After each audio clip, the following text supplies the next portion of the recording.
Hi friends, మా ఊర్లో రామాలయం ఉన్నది, శివాలయం ఉన్నది, కృష్ణుడు గుడి ఉన్నది. మోటూరులో రామాలయం ఉన్నది ఫ్రెండ్స్.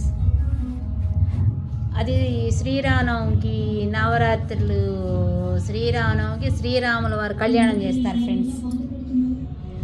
భద్రాచలంలో అక్షింతలు తలంబ్రాలు పడే టైం మెయింటెనెన్స్ మోటూరులో తలంబ్రాలు పడేవి ఫ్రెండ్స్.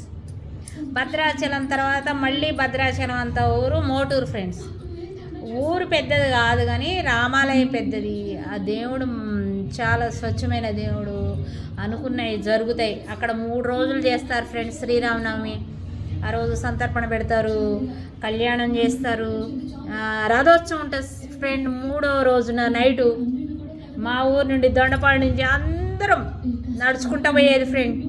నైట్ టైం నడుచుకుంటూ పోయి అదంతా చూసుకునేది, అదంతా తిరిగేది, రంగులు రాట్నం ఎక్కేది, చాలా బాగుండేది ఫ్రెండ్స్. మోటూరులో చదువుకున్నాం కాబట్టి మాకు మోటూరులో ఫ్రెండ్స్ ఉండేవాళ్ళు ఫ్రెండ్స్. మోటూరులో చదువుకునేటప్పుడు